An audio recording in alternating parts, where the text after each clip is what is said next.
The threat of a U.S. military invasion in Venezuela has brought back the old debate about the U.S. involvement in Latin America. I'm right here in Panama, in the neighborhood called El Chorrillo, part of which was burned to the ground in the last U.S. invasion in Latin America.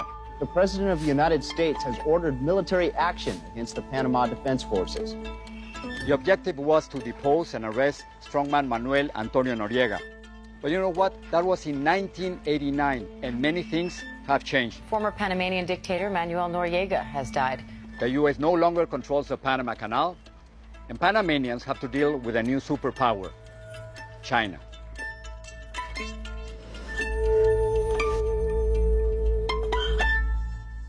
The Panama Canal is one of the greatest engineering accomplishments of all time. It was built more than 100 years ago, run by the Americans until 1999, and then handed over to Panama. Today, the Panama Canal is the heartbeat of this country and the crossroads of global trade. The United States never ran the Panama Canal as a money-making venture. This is John Philly. He was U.S. ambassador to Panama, but resigned in 2018 over policy differences with President Donald Trump. I recently traveled to Panama with the ambassador to learn about the challenges facing this country that he has grown to love so much. Panamanians take it over, and the Panamanians turn this into a world-class toll booth, basically a toll booth for maritime shipping. And they've done exceptionally well. It's been a good business. Oh, it's been an outstanding business, and there's nobody better to do business than Panamanians. The Chinese are also good at doing business, and they got their eye on Panama. What you see is China around the world is going in big for infrastructure projects. This is a country that has one of the biggest infrastructure projects in the world, the Panama Canal. And the Chinese have come in, as they have in other places, and they're very competitive commercially. China has loaned more than $140 billion to Latin America and the Caribbean since 2005. Increasingly, Panama is playing an important role in China's strategy in Latin America. China has already invested $230 million in Panamanian ports and housing, and is currently working on another $14 billion in infrastructure, railroad, water, and power projects. And of course, trade. China is our number 2 customer. USA is our number 1 customer. We have a neutrality treaty that allows every country in the world to transit freely the Panama Canal, and I think that's one of our assets, that we are neutral to the whole world. Have you noticed that Chinese presence is increasing in the canal? Of course, now that we have diplomatic relations, we see it in our bids. Now we have Chinese contractors bidding our projects for construction. So not only are they our number 2 customers, but yeah, we do see that more Chinese companies are participating in the open bids that we have for the Panama Canal. Ilia de Marotta was a head engineer on the recent Panama Canal expansion project. Now, more ships and bigger ships can pass through the canal each day. That means more money for Panama. Our revenue last year was over $3 billion, and we gave the government $1.7 billion revenue. Canal revenue is projected to continue setting new records in the years ahead. Because the canal actually is the greatest asset that our country can have. Source of pride. A great source of pride. How do you see this moment in history when Afro-Panamanians are establishing their identity, the undeniable, overwhelming influence of the Americans is receding, and we have the Chinese arriving with lots of money and lots of interest in Panama? I think like any other country, like the U.S. 100 years ago, they're seeking their national interest.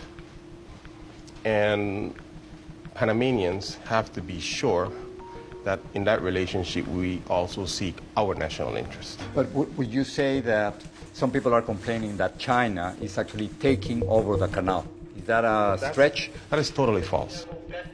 And throughout the whole 20th century, Panama struggled to get control over the Panama Canal, which was under U.S. control. There is absolutely no way in the foreseeable future that Panamanians, any Panamanian, will turn over the canal to another foreign power. Many hope Panama's newly elected president will stand up to China's growing influence.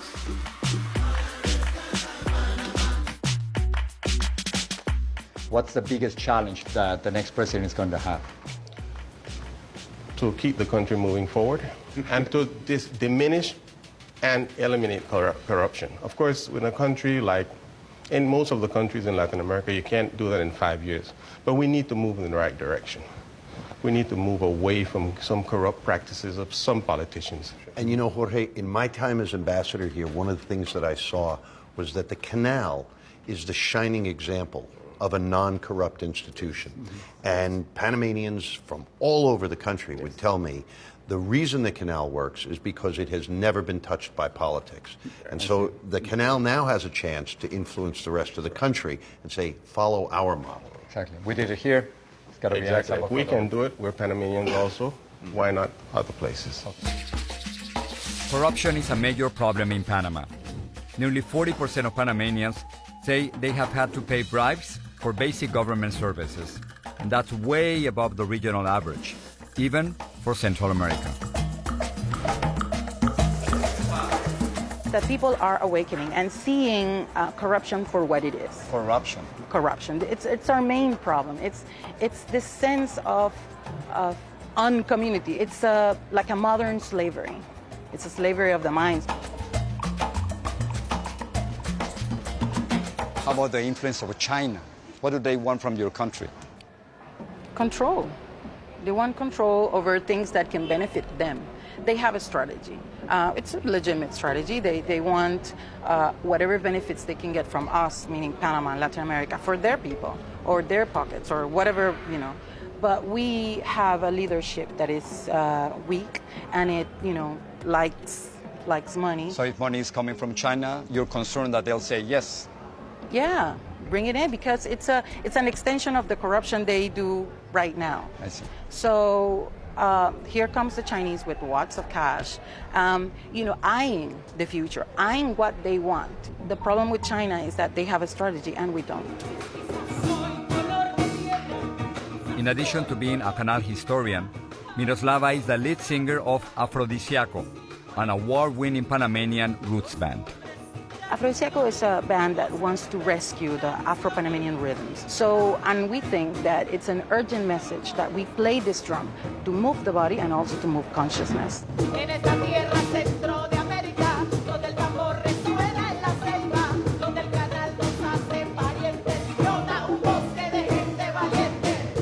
The drum moves the body. It's the driver to freedom. So it naturally moves the body, and it's also the way the slaves, you know, let their emotions out, and also communicating. Because when they came from Africa, crossing the Atlantic, they were from different places and they spoke different languages. So they are here in America trying to communicate, and they use the drum. It's the first way to bridge that difference.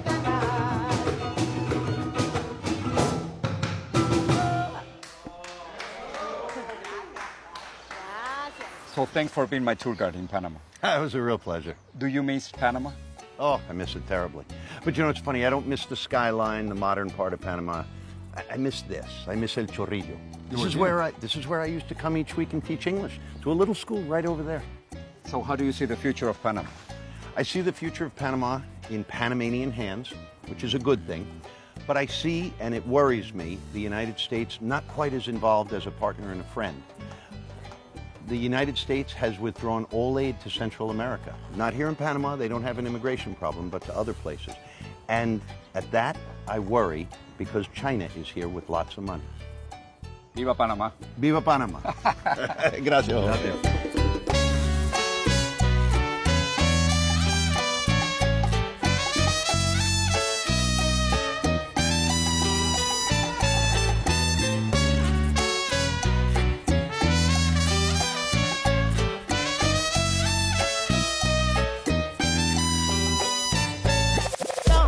If I were to come to Panama, what would be the dish that would distinguish this country from the rest? I think the codfish, like the codfish fritters, are amazing. If you go to a place like this, also the patis. These ones we have like plantain tart, which is made out of plantain, you know, and they color it with beets. Yeah. So they make it. You see that it's like, yeah, it's red, and that's colored with beets. But if I had to invite you to eat, I think I will give you arroz con pollo. Arroz con pollo. Yeah. Pana, can you order something for us? Ooh, what a great idea. All right, listo. Thank you so much. Thank you. Gracias.